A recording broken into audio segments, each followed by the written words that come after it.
we have with us a very, very special guest. We have writer of Behind the Screams, The Dream Masters Revealed, co-host of the Dream Warrior Review podcast. Are you still doing that? I am doing that and Rabbit Hole. Awesome. And then also special effects wizard, Mr. Mick Strawn. Welcome. Production designer and producer and everything else. Yeah, all that crap. Yeah. Well, we are thrilled because we are fans of so much of what you've done. Not even just the Nightmare stuff. We just recorded an episode 2 weeks ago on Witchboard. Really? I'm not kidding. It was my first time watching it too, and I loved it. And it was a childhood favorite, so I got to relive it through her. I got to tell you the truth is there is so little about Witchboard that I remember.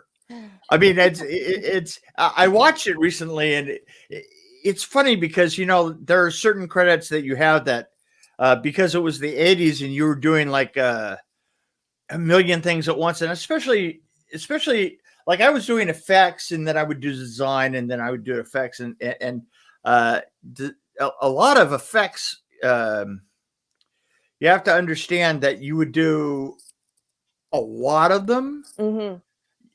In other words, it is LA, and you would kind of from one day to the other you would go to, because it's effects films, they had to tell a story. Yeah. Right. So while they were telling a story and not some monster or something blowing up or wind or rain or anything like that, which was my purview, if I was doing effects, I would be. I mean, there was a year I remember that I would be on the set of the Kindred House. I think Kindred, the House, and this Witchboard were filming approximately at the same time. Mm-hmm. And there is a possibility that within a week I would have worked all three shows. Right. Yeah, that kind of thing. Yeah, so it's all a blur. It's really blur, and then I saw the film, and I was like, oh yeah, guy, I remember it. It was funny because one of the greatest scenes in it, one of the greatest things that I did that it never made it into the film, but I think actually became a commercial later on, was we did this a Ouija board sitting on top of a coffin, mm-hmm. and we built a coffin lid and the Ouija board, and we built a vacuum box for it. And then we had the Ouija board itself printed on a piece of dental dam. You know what dental dam is? Thin rubber, right? Yeah. Uh-huh. And then there's a shot as the camera kind of moves up the coffin. It's looking down, moving up the coffin, moves up, and then it stops on the Ouija board, and all of a sudden my hand comes shooting up and becomes the Ouija board, right? Reaching for the camera. Like kind of like it did on the cover of Witchboard Part 2, where it was just coming up. Oh. Well, that's is that where they got it from? Probably, yeah. That was probably our effect that did that. Yeah. Wow. Yeah, because I vividly remember the cover of Part 2 where it's Amy Dolan's in the drawing, and there's the witchboard, and then there's the hand coming up and grabbing her by the throat. Right, exactly. That's exactly, only the camera is her. Mm-hmm. That was yeah. And they wound up cutting it out of the film and using it for a set of commercials, and because I don't think that it stood alone as well. Mm-hmm. I mean, or it was it completely stood alone. It was kind of one of those great moments, that you could just encapsulate, mm-hmm. and you could put it anywhere, and because of that, it turned around and worked great as that, and later on then became that. So that's interesting. Yeah, it is very strange to have a career that goes on long enough so that everything gets to entwining like this. I mean, after a while you realize, it's like, I give another example. This is like the first thing that Brad Pitt ever did was he was a character on Freddy's Nightmares. Yeah. Oh, I didn't. Fun fact. Yeah. Fun, weird fact. And so if you want to play the game, 7 Degrees of Brad Pitt, boom. Yes. I mean, that was around, what was that, 88-ish? Mm-hmm. So that was right before or right after he did Happy Together, the movie, where he had like 2 lines. Oh, right. I heard that was his first movie. Right. So that would have, but that would have been TV. Freddy's Nightmares would have been TV. Yeah. So well, that was his beginning. Yeah. Freddy's Nightmares and Happy Together. Yeah. It was sort of like I can't think of the his name went right in my on Texas Chainsaw Massacre. Viggo Mortensen. Mm-hmm. Oh, Part 3 was there, and it's really interesting to see how at that time, and I've always talked with Bill Butler about this. Bill Butler and Kate Hodge and him used to ride to set in the morning, and the set was up in Canyon Country, which is up above LA, right? Mm-hmm. And so the three of them would jump into this Toyota. I think it was Kate's Toyota, right? And they would drive the set because they all lived in the same apartment complex, right? Mm-hmm. And so this is the 3 stars of the show, right? And they would drive up there, and Kate, I talked to her before about this, is what it was like to drive back home at the end of the day, because that was the bloodiest film, right? Yeah, they would be all 3 of them just covered right. in blood, heading, and there is something to be said for this. You have to understand that we were filming mostly nights, mm-hmm. and so you would wait until like you were given your release, and if you were given your release, usually we tried to like free the actors up for them to go get some rest, right? So the thing is that makes it so that you're driving home at 5 a.m, mm-hmm. right? And you don't clean up because you just need to get home. Yep. There is something about when you're working nights, there's something about getting into bed mm-hmm. before the sun cracks, mm-hmm. right? Yes. It becomes your total goal in life. It's true. Yeah. No, I work restaurants for many years. No, right? And a Saturday we close at 3:30 a.m. Right. It's an hour commute home. Right. It's boy. So you're trying to get in bed before dark, right? Yep. And they would talk about this as like, they would stop at a 7-Eleven or something on the way home, and they'd just be these 3 bloody walking through. And as many times as I came through, like completely doused in blood, went through a 7-Eleven at like 4 a.m. And I swear, because it's LA, nobody bats an eye. Right. Oh, right.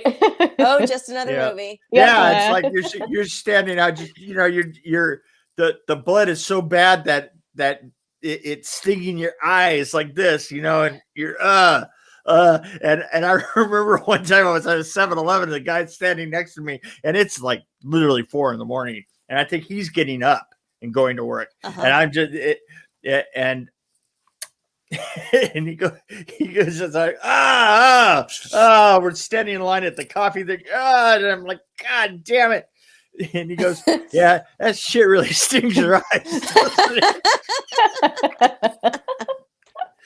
like, yeah, it does.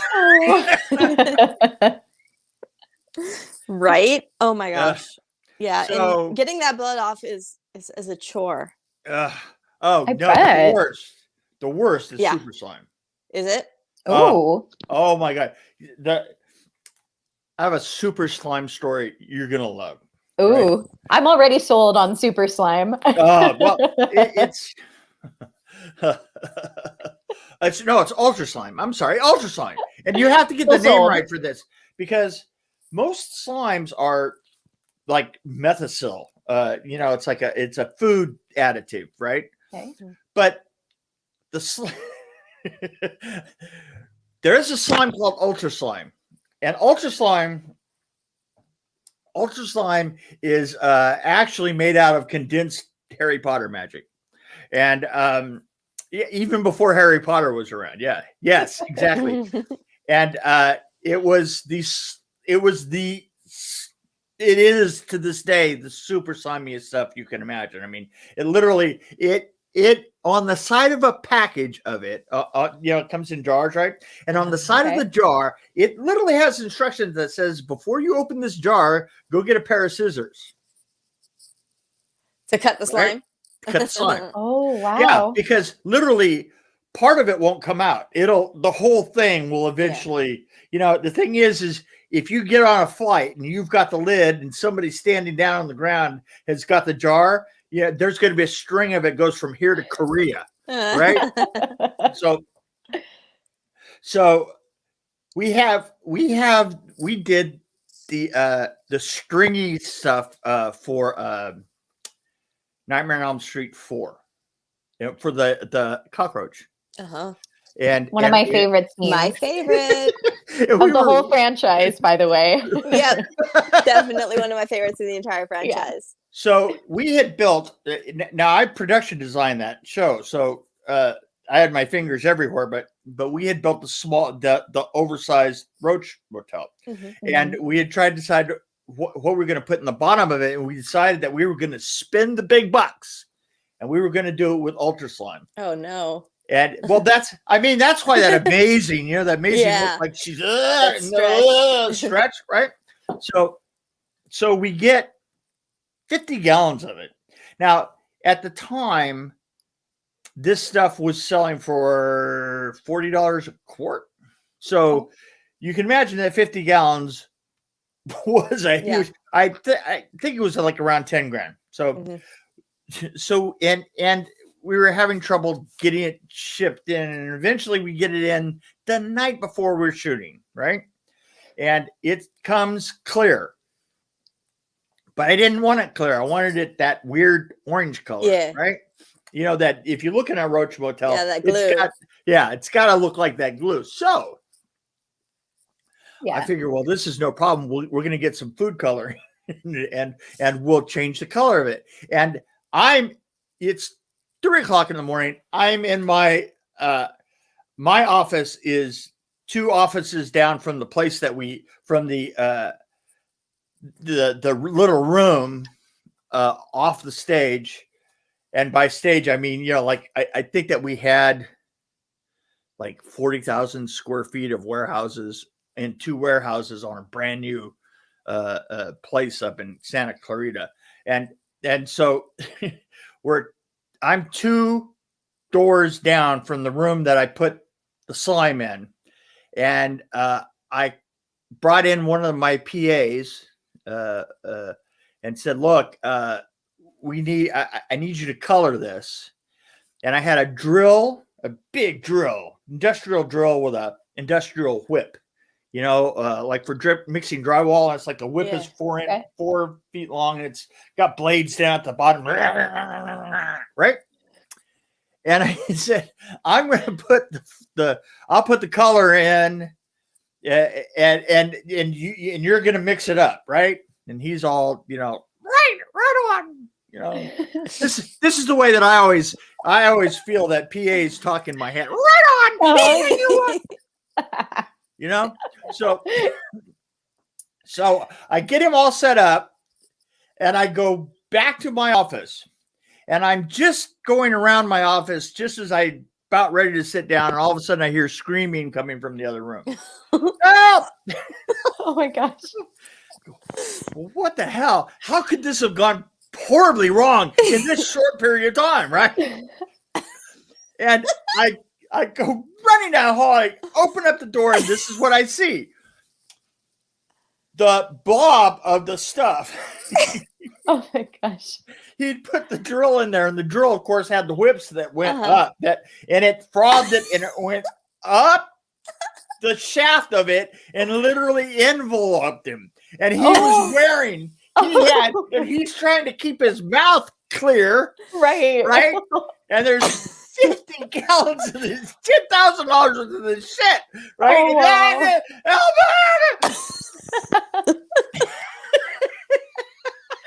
Well, there's a moment I'm sure he never forgot. Oh God, like that's a story you have to tell to your grave, right? Because literally we had to go get like everything that you could find to scrape this stuff off while preserving it, right? And impossible to deal with because you're scraping and the scissors and the scrape and the scissors, just stretching some more, and it's stretching everywhere, and the room. The room looked like somebody had assassinated somebody that had orange blood in it. I mean, the shit was just absolutely everywhere. And then we had to take it out and by the time we got her off of him, it just like it was pretty well mixed at that point. And we took it to the stage. Run with it. Run, go. Well, as things go wrong, you just have to go with it. You know what? It's just that's the kind of magic bullshit that followed me my whole life. It's when going gets weird, the weird turn pro. Yep. And I'm the one that runs them. Exactly. Help me. That's an awesome story. Yeah, and I can picture it. I can absolutely too, very picture vividly. it. It's see, and I have, and that is one of the many bizarre images that I have burned in my head. Is coming around the corner, opening that door, and just no. It literally looked like a scene from The Blob, Yeah, right. Now, in real time, did you laugh or did you freak? Like you're like, oh, that's $10,000 worth of stuff, or did you laugh at him? I laughed at a little bit of both. The things that no, I'm sure that I just laughed. The things that I've laughed at in life, like Nightmare on Elm Street 3, we were doing the snake. I had set up the snake originally. In Peter Chesney's shop, and then I got the job as art director on the show, and there was no production designer. I was all of it, and we had on stage. We had the snake that goes underneath the floor and then up the walls, right? Mm-hmm. A very famous scene. Yeah. Well, definitely. We had basically what that was a very complicated track system that was built on a plywood room that then had a breakup room that had all that plaster and stuff in tracks or in so that the track could be pulled and basically what that was we made a snake out of skateboard wheels and football helmets and the football helmets would push everything aside and break up the walls and break up the floor. Sure. And so the first time that we did it, we wanted like 20 people to pull on the, and we did all this rehearsal and it was great because Peter Chesney, the mechanical effects guy, who I worked with and who I originally set up that gag with, said, "Hey, Mick, come on down here. I want you to run all the people. Get 20 people together, and we're gonna do the, you get on the rope, and we're just gonna meter pull it, And we rehearsed it, and there were 20 people, and then we pulled, and we rehearsed like we were gonna pull, and then stop and taped. We're gonna go from here to here, and that'll bring the snake all the way through. Well." Turns out that one of the effects guys had a problem with the cable kept disappearing back down the track. He had to reach down and he had to pull the cable back out. So what he did is he clipped it to the side of the track with a carabiner and never took the carabiner off. And so when I had 20 people and they go, okay, camera 1, camera 2, camera 3, roll. And we started to pull. And we had 20 people. So we pulled from from one point of the, and then when we get to the last point, they go, cut. Hey, nothing happened. Like, what the fuck? You mean nothing happened? And I go back and I look back, and the thing is we're in another room because we needed that much room to pull, right? So we're in the stage next door, and the cable goes through a single door, and so we can't see there. And so we come back and we all file into the room, and there is our beautiful track stretched out across the stage. No. Because the two of them had been clipped together, right? And so it had literally pulled, pulled everything out and just stretched across the stage. And everybody's just standing there and just looking down, and the horrified director and DP, everybody just looking down. And for some reason they all turned to me. And when they did, they turned to me, and I was like, started to crack up, and I sort of got, and anytime anybody even tried to open their mouth, it made me laugh harder. It made everybody laugh harder. And so I know what my reaction is to that now. By the way, as long as we're on the issue of the track, and I'm just bouncing around, which is, if you can imagine, this is why I have a podcast named Rabbit Hole. Because that's what we do during our show too. No, yes, we're talking about something, and then we go and start talking about I'm going to call it what it is, right? So there was a really funny thing that happened. Another funny thing that happened on set is when we were done, and the show was wrapped. The principal of photography was wrapped.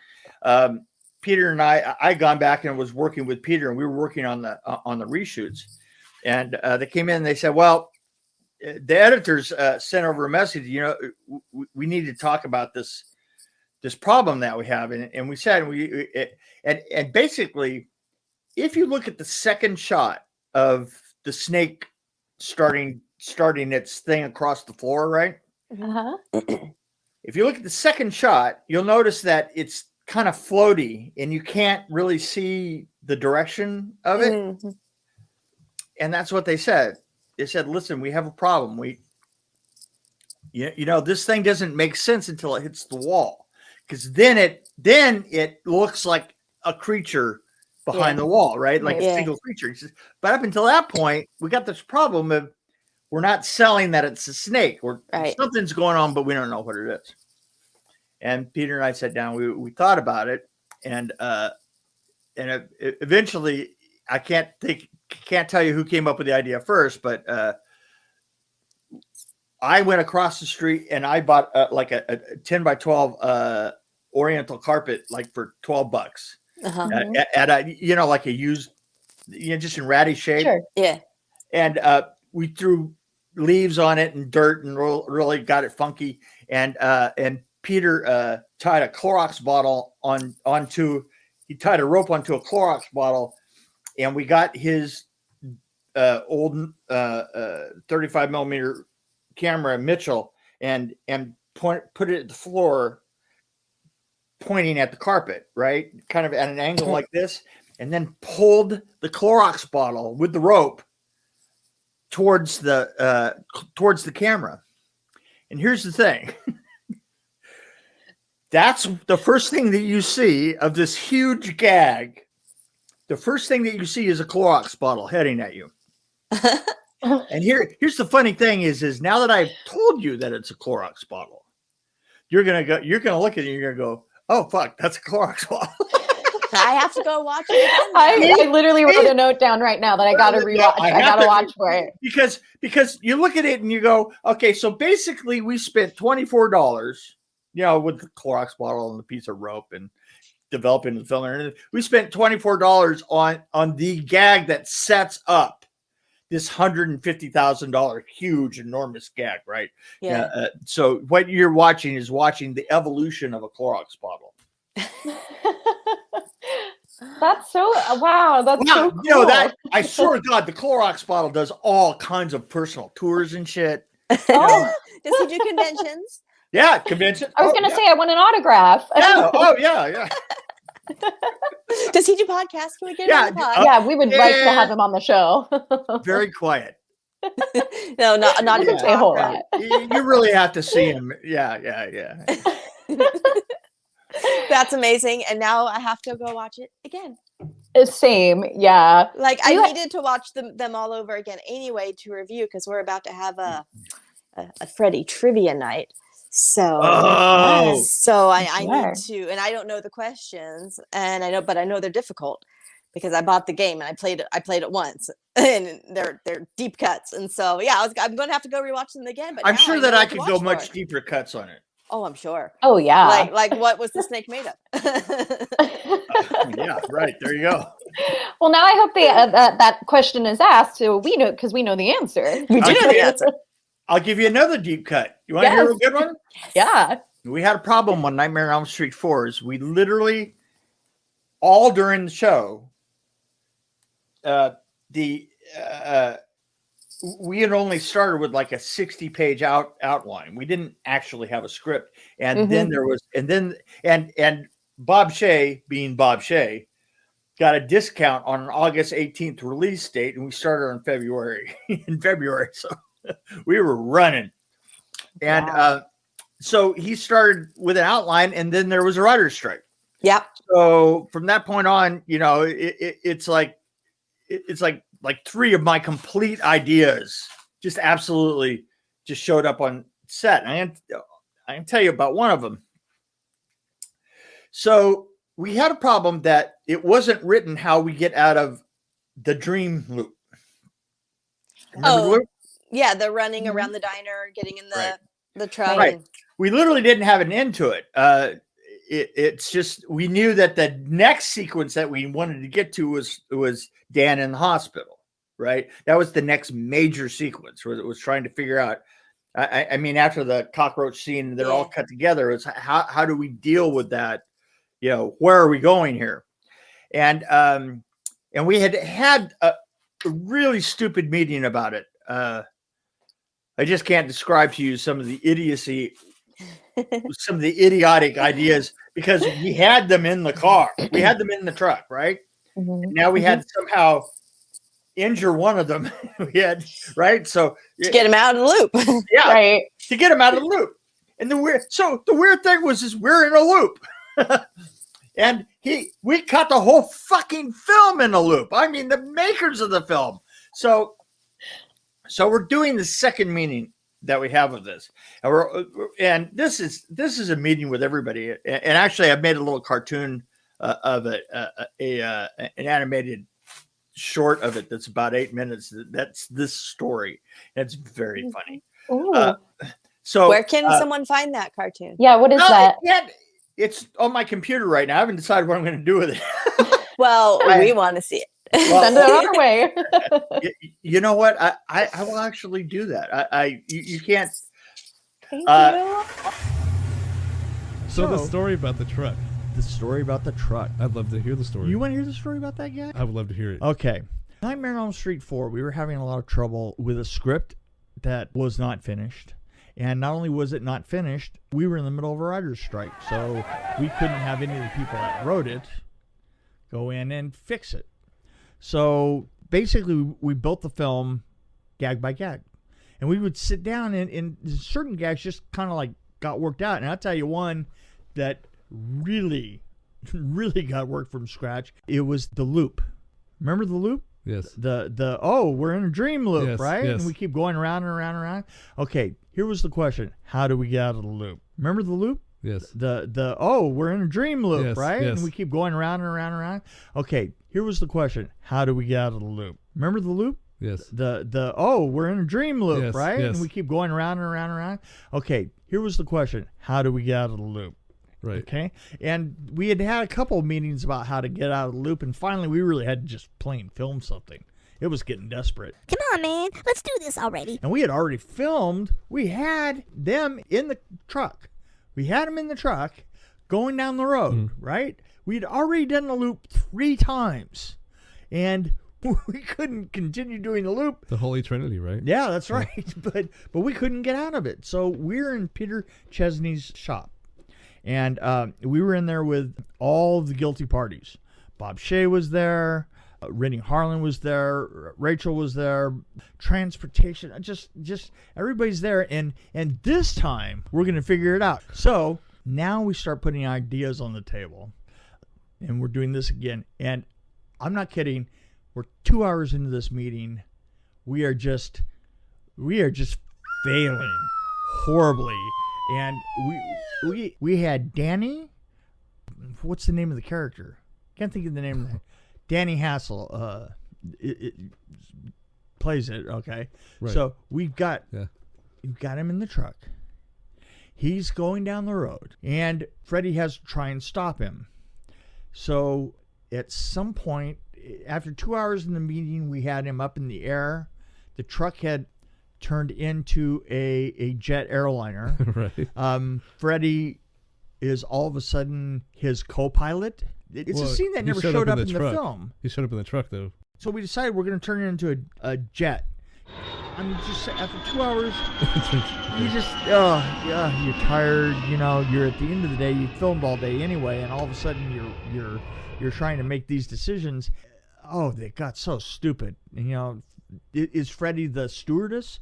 This was the argument. Pretty funny. But This was Well, actually, the argument had come down to this: is we're in the middle of trying to decide if Freddie was going to be the stewardess or the co-pilot, right? Right. I mean, way stupid. And I kind of like did that thing where you get back away from the table and you put your head in your hands and you're just trying to divorce yourself. Like, and why am I here? Why am I here? And I did, and I said to myself, I just wish we could hit nothing at all. And I heard myself say it, and I opened my eyes and I looked out, and everybody's looking at me.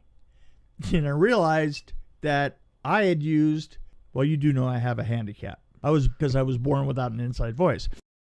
Everybody looks at me, and the weirdest person, it's like some PA is sitting next to me, and I mean, he was like the least important person at the table. He looks at me and he goes, well, what would that look like? And I was like, yeah, what would that look like? And I go, well, like it would just crash into nothing. Stop. And everybody's like tentatively going, well, but what do you mean? I mean, I said, well, imagine this. Imagine if we tied a cable that you couldn't see onto the bumper, tied it to something really heavy, went to the end of the cable, put a camera there, and then ran the truck at 60 miles an hour to the end of the cable.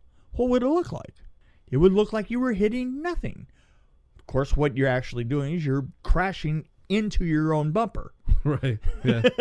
So we kind of like thought about it, and we walked away from the meeting going, well, that's what we're going to do. I know that a lot of people have said that it was Rennie Harlan that did it. I know that Rennie Harlan is saying that he came up with that idea. No, but it was mine. Right.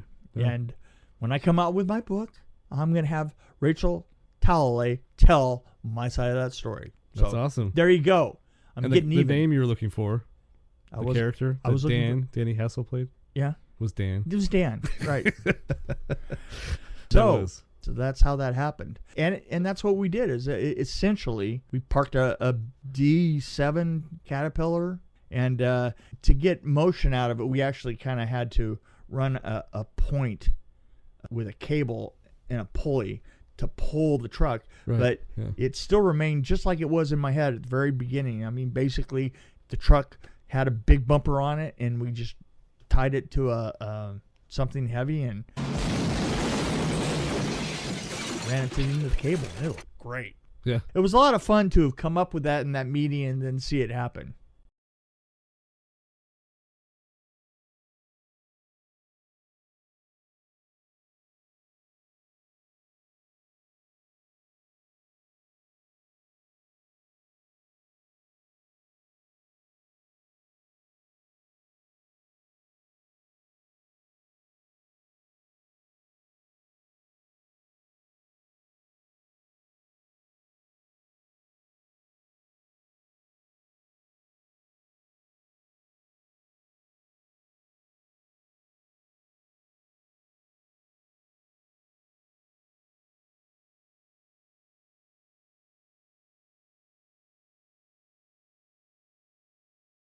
There you go. Yeah. Perfect. So So that good. should be a lot of fun. Yes. I So love good. that. There is one point, and it's really interesting. Is if you look at the sequence now, you can literally see the cable. I'm going to have to watch I it have again. to See? rewatch. Yeah. This is what I'm saying is you have to do that so that you can see the cable, because the thing is it is such it's a magician's trick, Yeah. because you see the whole thing happen right in front of you and you're so blown away that you don't see that literally the cable is there through the whole thing. And you go, it's funny. Somebody pointed out to me like 2 or 3 years ago. I was like, you're kidding, really? And I've never noticed it once. No. I've never noticed it once. Nobody I'm too ever has. enthralled by like We're everything living that's in happening. the moment. Well, you got to admit, I mean, that one shot by itself kind of makes you, you're like, Yeah. oh. Somebody could shoot you in the head right there and you would live at least until the end of the shot. Yeah, totally. That's genius. And I love so it. good. I love it. So that's the story. That's the story about where that came from. But I mean, there was a lot of stuff like that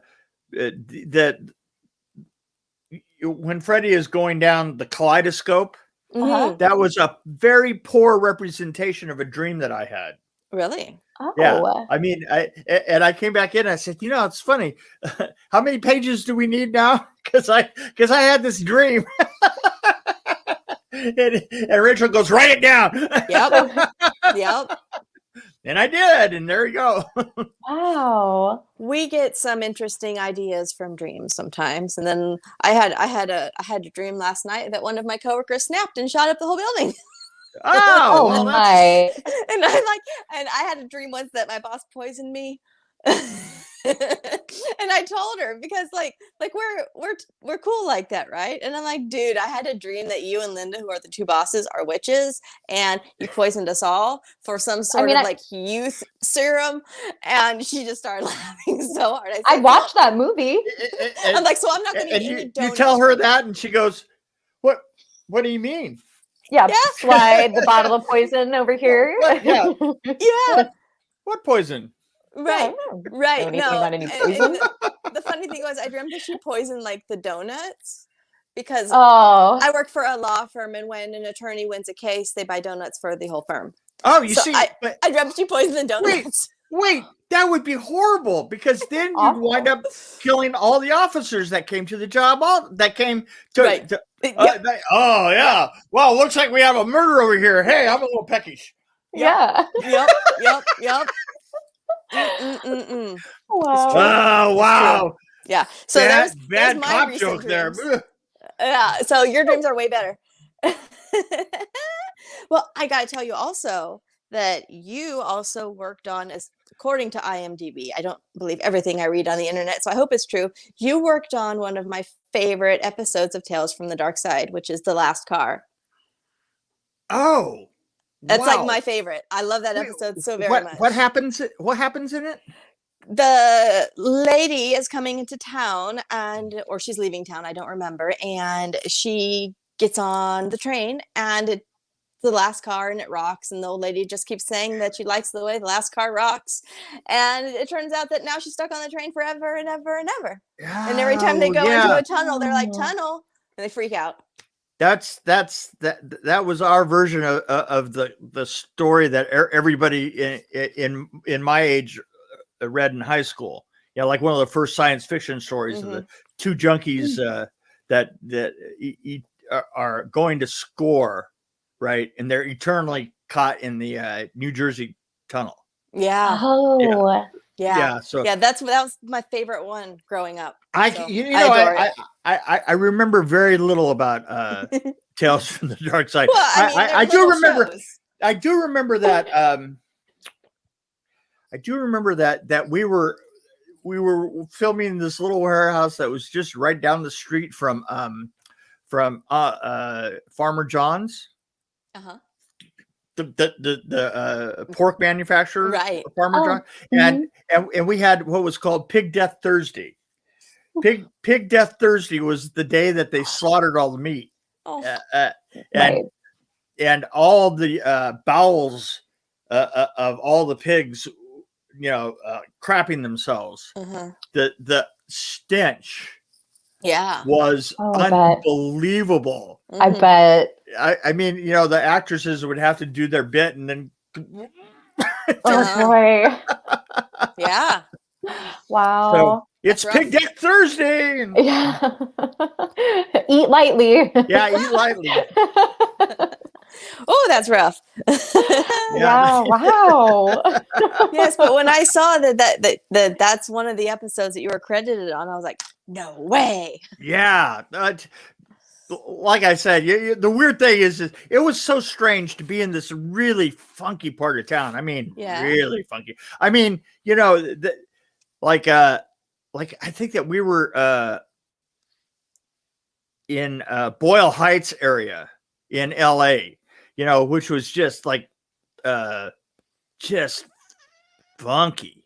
Yeah. And I remember getting pulled over one time, and this was back in the day, and they would make me get out of my car. I mean, anywhere else, you would just get pulled over, but this, in order to get pulled over here in Boyle Heights, they had to take you out of your car and then handcuff you for a traffic stop. Right. Get handcuffed. It was like, wow. I mean, this is how bad of this part of town was. I remember I went for chicken one time. I went like to this version of a Mexican chicken place. Okay. I'm standing in line, and and this kid, like in one line over and a little bit in front of me, pulls out a gun, and I mean the guy that is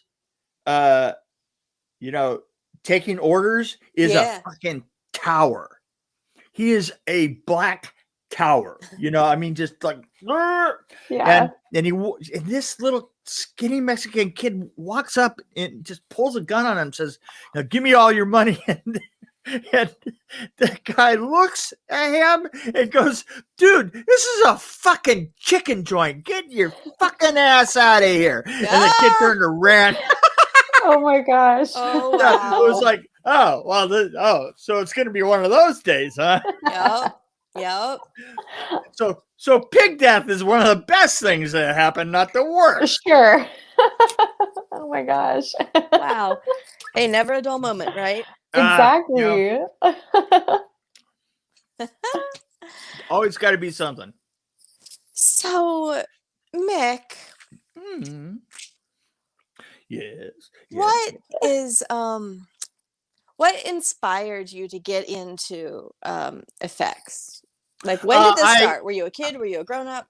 Oh no, I had my sister was a effects was a costume designer in New York, off Broadway. Oh wow. Cool. Yeah, I mean, just like little 20 seat kind of theaters in New York, just starting up the food chain. Yeah. Well, we're a bunch of theater nerds here, so. Oh, okay. Big time. Yeah, the real off Broadway. I mean, not on Broadway. Right. You know what I'm saying. And she had a friend of hers was a director, and he got a job doing this Canadian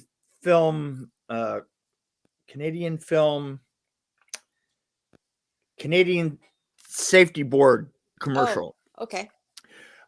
Yeah, you don't know what that means, but this is really a big deal. I know this is a really strange deal. Do you have any Canadian friends? I do, but I don't know what this is. If you do, call it like a PSA type commercial? Yes. Yeah. Yes. Yeah. Oh, but it's I grew up with $5 million one. Oh wow. This was a PSA with its robot that's spinning through space, and he cuts her arm off, and they had $5 million to spend, and they had to spend it by the end of the year. So okay, I gotta ask my friend about this for sure.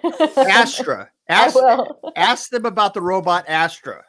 I will. because everybody that was growing up in Canada knew about Astra.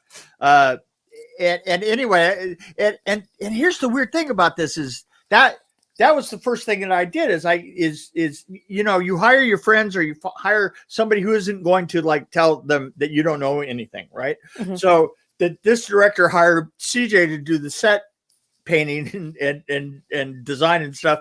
And so the first thing that she had to do is she had to turn around and hire somebody that would come in and work on it that wouldn't tell them that she doesn't know anything. So Right. So then you go to family, right? Yep. So I came in and I set painted and learned a hell of a lot from we were working with the people who just did Star Wars. Oh, wow. And so John Dykstra, this is, I know that you don't know the name John Dykstra, but if you're in special effects and you're in 80s and 70s filmmaking, he did a lot of the effects on Star Wars and Blade Runner. Oh, So- I love Blade Runner. yes, my husband's favorite. So I get to learn all this with the 3 months of working on this job, Wow. So I had thought to myself that, well,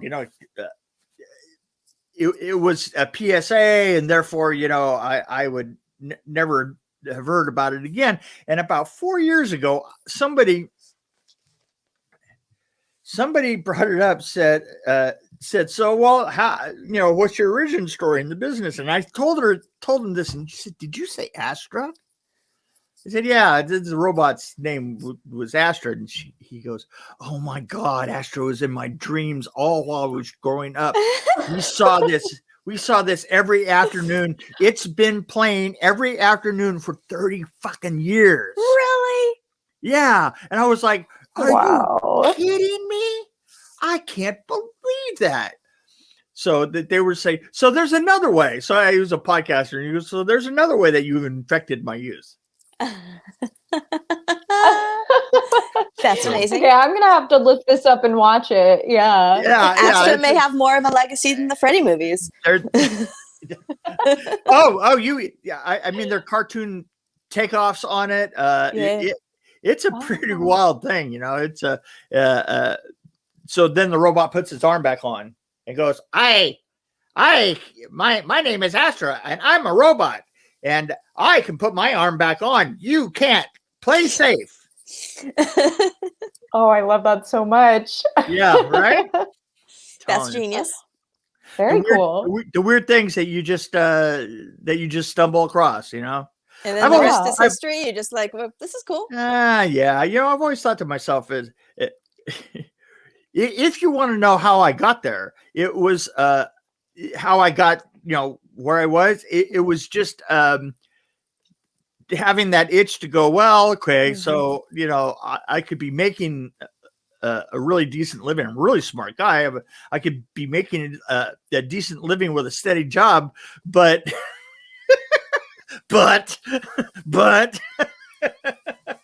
anything comes along and I'm gone. Mhm. That's really interesting. That's really, really cool. I'm going to look it up. I'm going to try to find it on YouTube or something. Oh yeah, no, it's Me too. it's out there for sure. I mean, it really is. That's so cool. That's so cool that it's still playing now. Still. It's just check it out and it'll blow your way. You're gonna go, oh my God. It's going to be great. Jamie, I'm so excited. Sounds like a Canadian treasure. I gotta see this. What was weird is like it went up until 4 years ago, and it never Wow. occurred to me to even look for it. It's like, almost like another country up there. Yeah. Yeah. Wow. That's really cool. I'm going to look it up when we're done here, and I'll tell you what I think for sure. Same. go. Yeah. See if I can find Same. Is there something in the industry that you haven't done yet that you want to do? I haven't played Santa. Ever? not never. Never. Never. I always thought I would make a good Santa. I think you would too. Because you'd be a very handsome Santa with those. Yeah, there you long go. locks. Hello. Yes. Yes. I You make know, 300 And we pounds, we you love good. some Christmas horror too, so we would love to see you as Santa. and we love us some crazy Santa. Oh Yes, yeah. we do. There you go. All right. This holiday season we did the movie Santa's Sleigh, and that Santa had some really nice hair, by the way. There you go. Very. Mhm. And we also did Christmas Evil, who Mhm. that Santa had a really nice dress. Oh, Dress well, there code. you go. There you Yeah. go. So It's beautiful. we have great admiration for horror Santa, and we For did good Tales horror. from the Crypt Yep. Mhm. for Oh, cool. all Both through the the house original and then the show episode. Mhm. for that crazy Santa. So we have a Oh, crazy there you Santa go. thing going. I have this We year. do. You know, I was going to say I have this year, hopefully this year, I have a film coming up that I'm going to be directing called The House in the Pines. Oh. Yeah. Can you say anything about it, or is it Yeah. still? Oh yeah, it's sort of your typical teenagers going out for a vacation, and they meet a gang that crosses over ghosts and a monkey that tears people apart. That's that tall, that sort of thing. Awesome. Yes. Right? Oh, Yes. oh, Yes. wooden monkey. Hey, I was just talking about this with our neighbor the other day. The movie Monkey Shines. Mhm. Oh, there you go. Yeah. It wasn't a wooden monkey, but it was a very small monkey, and he It did was some a small damage. monkey. There Yes. you go. There you go. So, I mean, I love me a crazy monkey too. Yeah. Doesn't- Well, Dead Alive features Yeah. like a monkey kind of thing too. I'll tell you a weird story that actually is going to tie into that film. When I was growing up, I my dad took off and kind of left me with and it's going to sound so strange. Left me with his uncle's business to run for a while. Okay. And they kind of had a business together. He was a contractor, and my uncle was a stucco contractor. Now, stuccoing is the worst job in the world. I mean, It's the worst stuff, and it's gross. It's so it's gross. and to do stucco is just, oh man, so you have this guy that's a hod carrier that transfers the mud. He makes the mud and he moves it to the plasters, right? Mhm. And this guy was he was just crazy. He was just, I mean, utterly fucking crazy. But he was a really good hod carrier. But he would talk all day long to this little wooden monkey about that high. Wow. And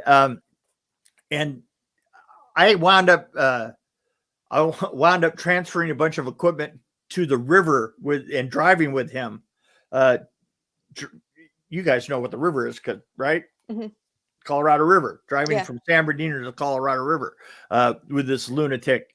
And all the time he didn't talk to me, but he would talk to me through the monkey. Right? Oh. The monkey sat on the dash, right? So we had a ghost. We have a ghost that's in this story, and the ghost kept just talking out into the air and being sort of like the Greek chorus of the story, but it didn't work because it's just a guy talking into the air. Yeah. So I gave him a monkey. I figure, if you're gonna have a crazy man just talking to something, he ought to talk to a little wooden monkey, right? Oh yeah. Oh Yeah. Very cool. So stay tuned.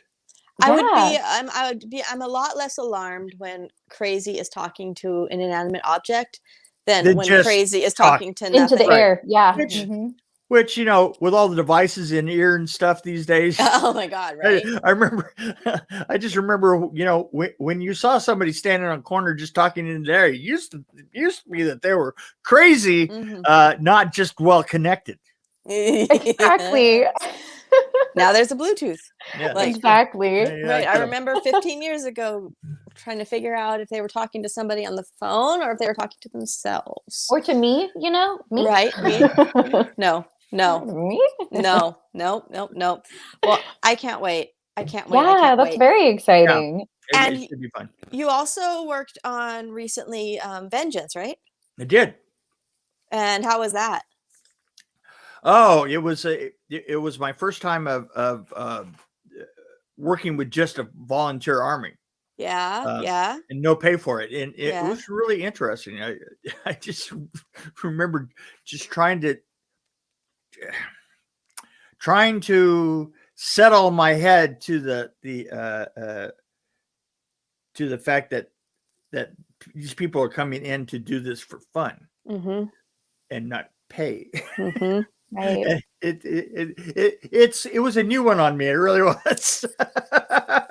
And it was really interesting.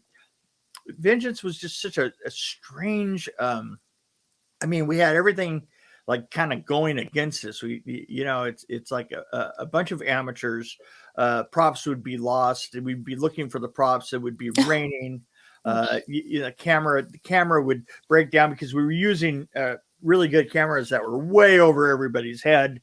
And it's just there would be one thing after the other, and I was doing the first AD and trying to herd all this together, and like all of a sudden we would just have these, and then all of a sudden the weather would break for 15 minutes, and we would do 15 minutes of some of the best filming that I had done in my life, which was so weird because I've been on shows where everybody was absolutely professional and they filmed for 30 days and they didn't do a fucking thing. And there wasn't a fucking piece of that footage that should have seen the light of day. Who knew, right? Right. Have you seen Vengeance? Not yet. I haven't yet. You should. Jamie, it's like the Friday the 13th universe.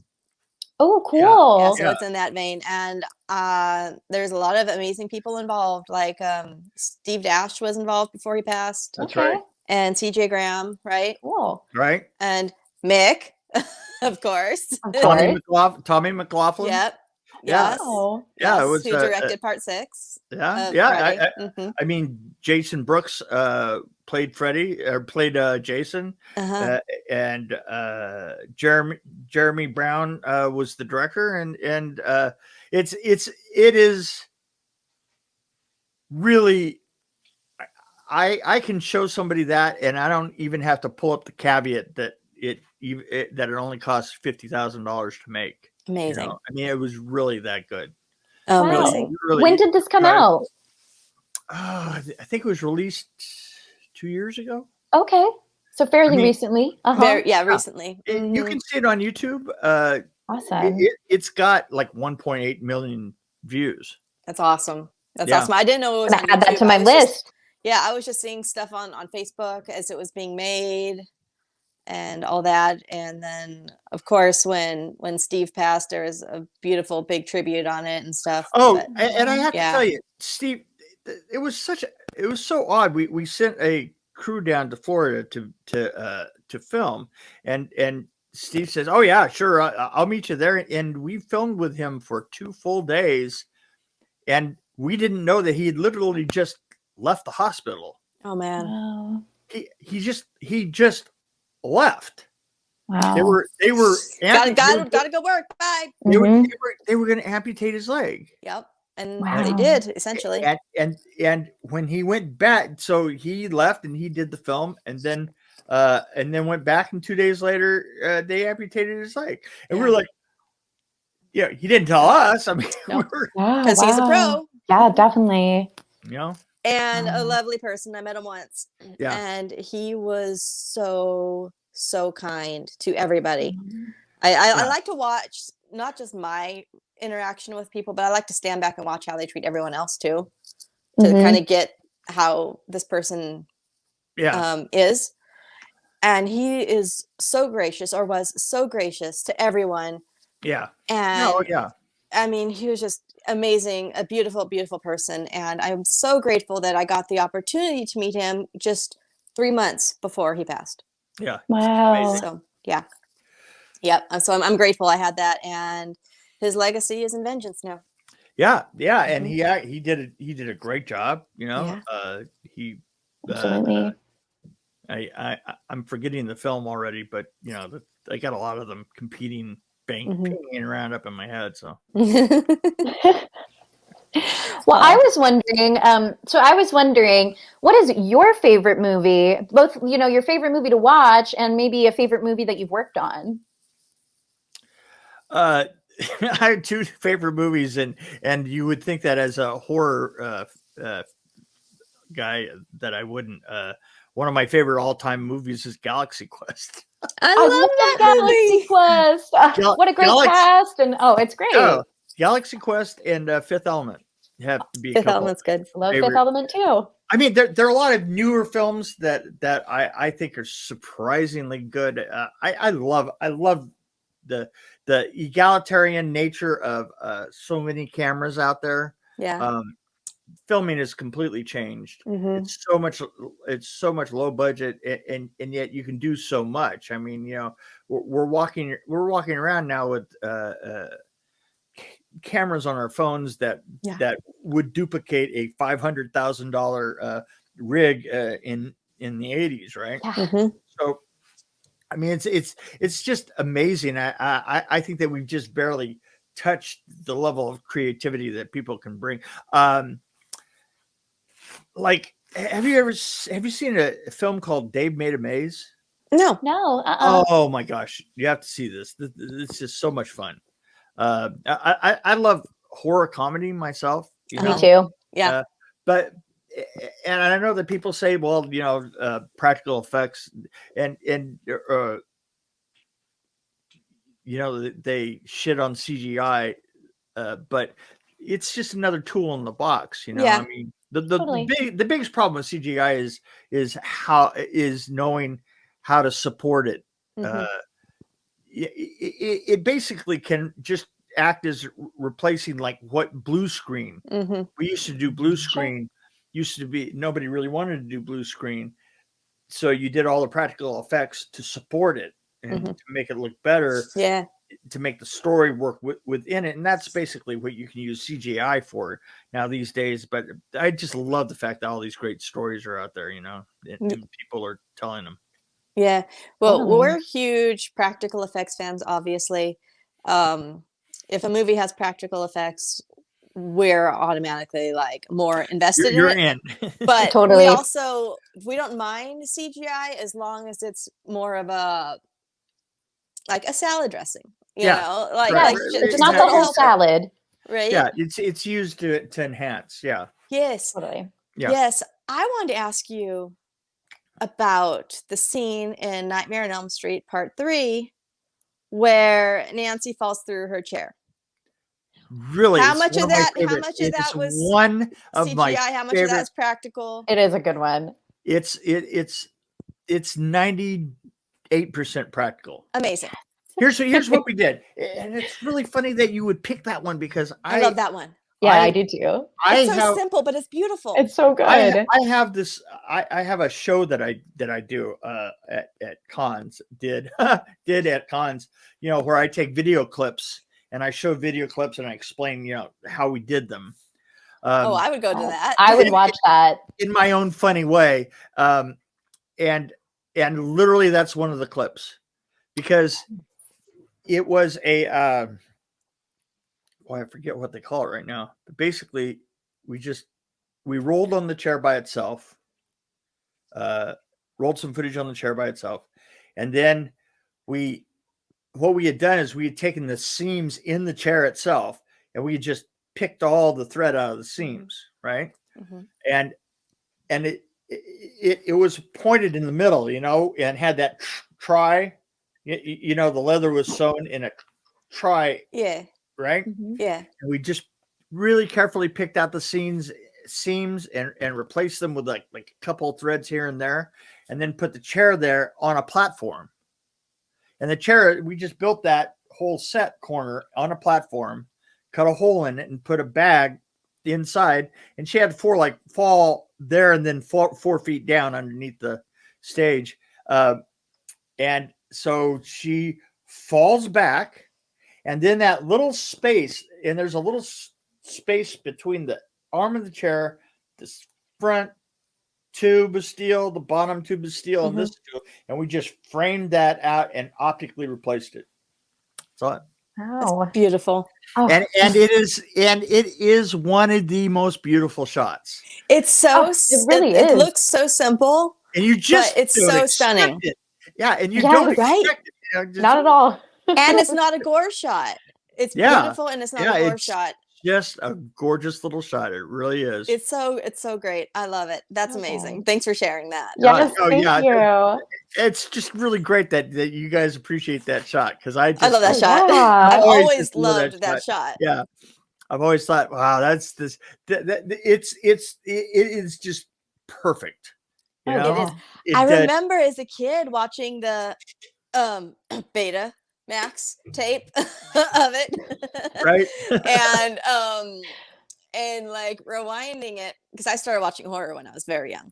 Mhm. And I was like 8. And so I was like rewinding it and slow motioning it and trying to Figure it out. Oh, like 8-year-old Summer there, just like, what's going on? how do I do it? It's really easy, because it's optical replacement, and I forgot what they call it. It's matting, and they just mat that. We had the same amount of footage of it in front, before she goes through, and then we just take that and replace that back in there. And yeah, it's just so nice, isn't it? It's so great. Oh, It's one of my favorites. so great. Oh, Yeah. yes. I've wanted to know this for 30 years, so thank you. Now we did it. For real. 30 years Amazing. trying to figure it out. Yeah. Well, you know what? You talk about things that are hard to figure out. I've had people always talk about Alice getting sucked into the screen as being. I've had effects people tell me, "Yeah, how did you do that?" Because it's so obvious that she's not on a cable or anything when she lets go.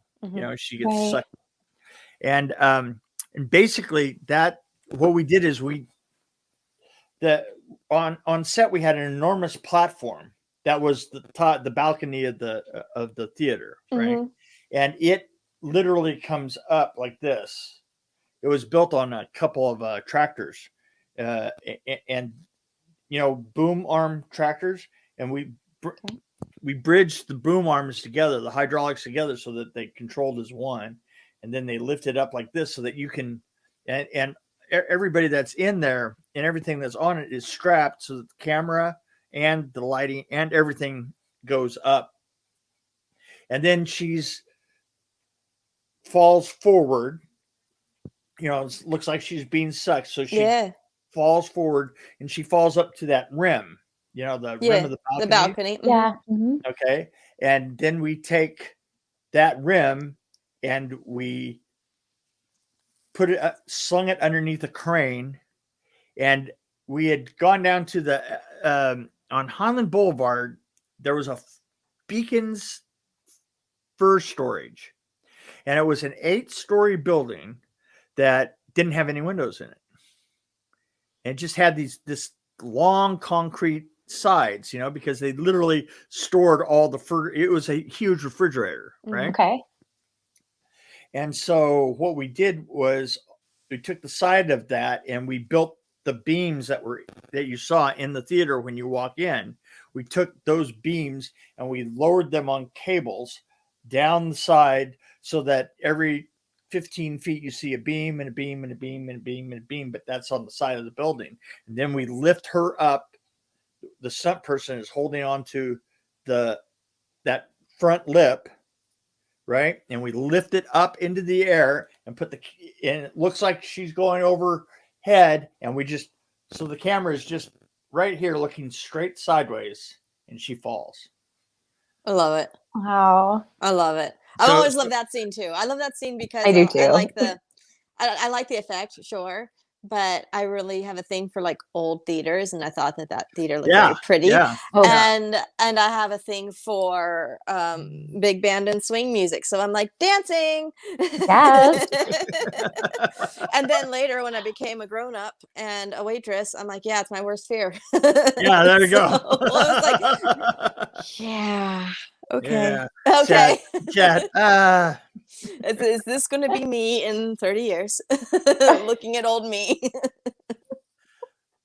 Yeah, well, what's great is we tried to shoot with her mother instead really? of her, Okay. and the problem is that we would have wound up her when we saw her mother. Her mother looks really young, looks like she's 5 years older, and so we wound up having to. So we were going to have to do the makeup on her mother. So we decided to just do the makeup Just on do her. it on her. Yeah. Right. Get her over with. Yeah. Well, she obviously has those good genes because she still looks really young too. There you go. Oh yeah. Right? Yeah. Oh yeah. Yeah. I just saw her in Vegas. She popped into a Nightmare Toys event that I was helping out at. And she just popped in and I'm like, Lisa? She goes, Summer? She lives right there in Vegas. Yeah. I'm like, what are you doing here? She goes, I live here now. I'm like, oh my God. I was on a tour with her and Nick Benson. We did a tour just recently of these 1 day events because there's no multi-day events. Right. So we put a whole bunch of them together and did a tour for a month up in up New York, Pennsylvania, New Jersey area. Oh, that's great. And and she was it was her and Ken Sagos and Ken Sagos. And I'm completely blanking. The girl gets vacuumed in. Toy Newkirk. Yeah, I don't know why I just completely blanked Toy's name. And Nick Benson. We toured here for a month. That's amazing. Very fun. That's amazing. Yeah. I've missed my con peeps. Yeah. Hello. I know. It's been rough. I'm looking at conventions that are being scheduled now, and I'm making my plans for the year. And I have my friends saying to me, like, well, who's going to be the guest? And I'm like, I don't care. I just want to hang out with my friends. I know. It's not about the guests. Go. Look, I sell my books behind the screams, and I need. Mick. There you go. How did I sign it? Just regular. Mm-hmm. Really? How long ago did I do that? I pre-ordered it. Oh. I pre-ordered way back. Okay. Then at some point I have to. You know what? You should send it to me and let me really sign it. Okay. You've seen my signatures on it, right? Yeah, I'm like just regular. Oh, that's right. Yeah, that's right. Yeah, no. Yeah, but I pre-ordered this when you first put up the notice, and it was like the highlight of my week when I finally received it. I'm not. So what'd you think of it? Yeah, I love it. Think of it? I want to read it so bad. She's been showing pages of it to me, and I got to read it. Before you you can order it from me, I'm going to. Yeah, I'm like, I love it. I love it because of all the interviews. I really love all the pictures, the behind-the-scenes photos of it. Everybody should go. The organization that it's all organized on the kills, and I it's funny because it is not like most books for film. Because what I wanted to do was just have everybody saying their thing completely to you. And it does make you feel like you're actually there. Yes. Very cool. Yes. I like the format of the interviews because I have like a little ADD going on where I start to read a novel and my brain just goes, shiny thing over here. Yep. And stops paying attention right away. I've told people this before. I said, I want to make the perfect bathroom book. I want to make it so that I want it to be on toilet lids everywhere. and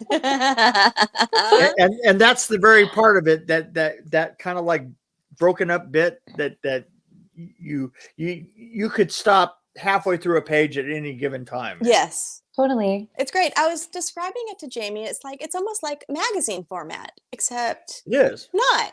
And I especially love your intro on it, where you wrote the 3 steps to a happy life. Okay, Jamie. Get this. Wait. What are they? Read them because I've read a long time ago. I can't even remember it. It is. I'm going off of memory now, but I'll find it exact. Yeah, find it exact. Intro. Okay, here it is. 1, watch A Nightmare on Elm Street 4. 2, watch a Nightmare on Elm Street 4 again. 3, put on a mullet wig, business in front, party in back, and read this book. That does sound like a happy life. That alone should be enough to get you to buy this book, y'all. Oh Just yeah. saying. Well, Do plus it. the back, you know, the back. Oh, is, the back cover. Look at that. Can you see? Oh, that's gorgeous. Isn't it pretty? Oh, Isn't it that's pretty? gorgeous. Yeah. So yeah, I'm a big fan of this book. I love it. I had all my entire family, my 4 granddaughters, and my son, my wife, and my mother, my daughter-in-law, all had buckets of blood, and I had them all throw them to me at the same time and take a video of it, and then took a still out of the video. Yeah, took the best still. Mm-hmm. Yeah. Oh, that's sweet. So somehow or other, we actually managed to get like 30 gallons of blood in the air at the same time. It was amazing. Oh my gosh. It's amazing. It's such an amazing book. Truly, I love it. I'm so glad I have it, and I'm so glad to get to talk to you about it because, like I said, we were not even like Facebook friends when I bought this book. I was just like, I gotta have it. I was like, I gotta have it. I have to have it. I was so excited.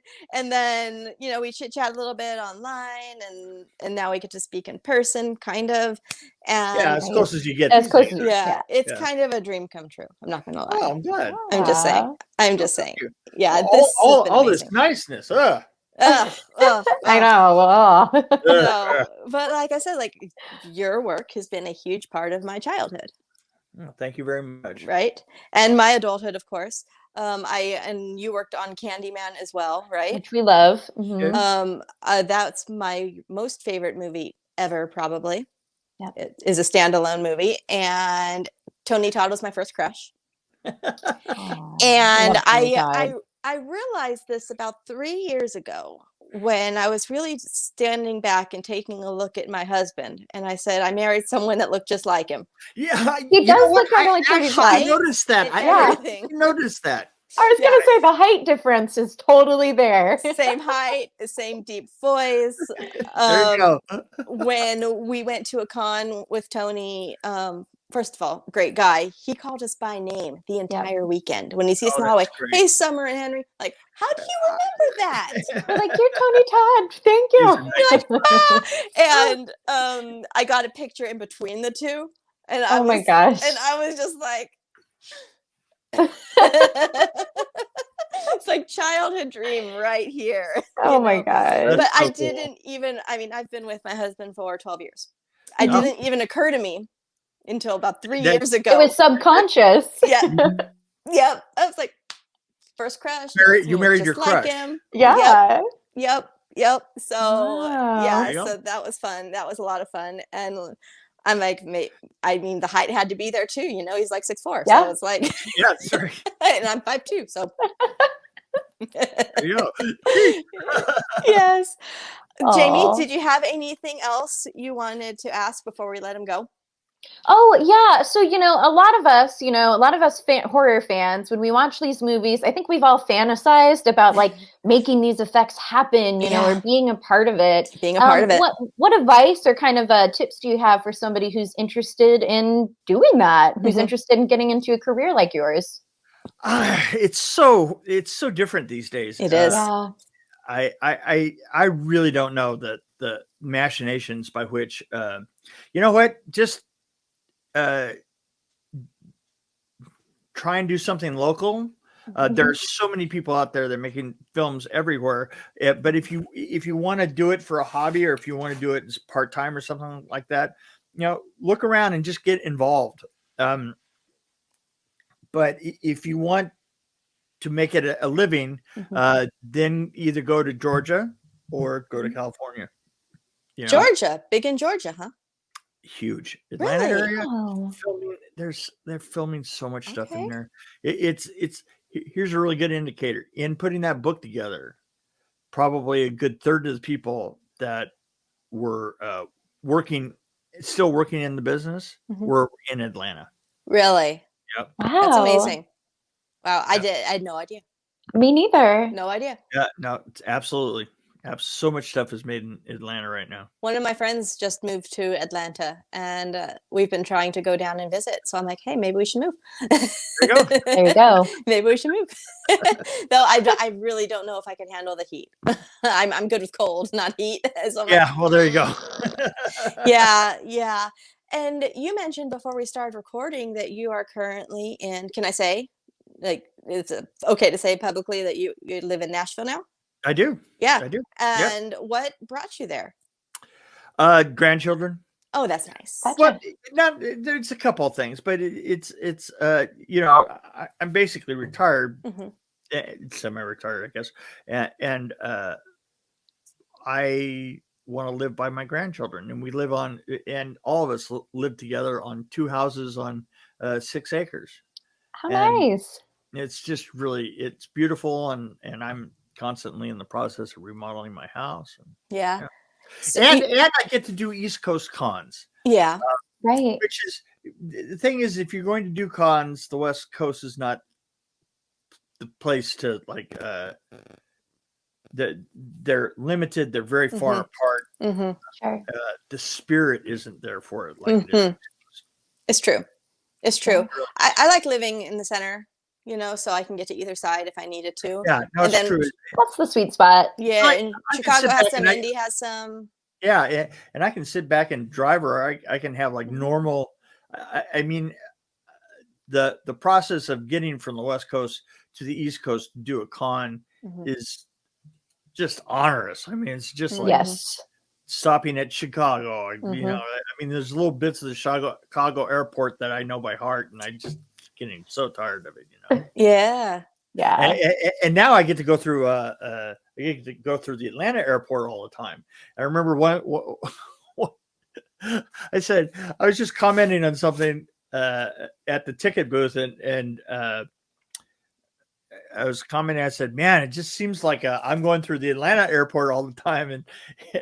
And the guy behind the counter goes, I'm telling you, is if you die and go to heaven, you have to make a connection through Atlanta.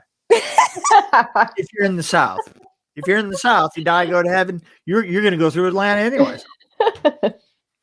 I think that's going to be the title of this episode. Yeah. Yes. Okay, I love that. I think that's just what I'm There going you to go. call it. Yeah. If you die and go to heaven, you're think going it to have to has make to a be. connection through Atlanta with Mick Yep. Strawn. There you go. That's amazing. Well, I'm glad you get to spend more time with your family and your grandchildren. And you got a lot of land. What do you do with all that land? Are you farming? Do you have animals? Just nothing? No? My. Do you aspire We've all got. Oh, to do something with it? We'll probably put a couple of cows or something. Awesome. It's I don't have a green thumb. Right. I can. For me, the surest way to kill a plant is to get near it. Same. Yep. Same. Yep. I mean, there's 2 things that I know that I can't do. I can't keep anything alive that isn't an animal, and I definitely fabrics burst into flame when I'm around them. So it's like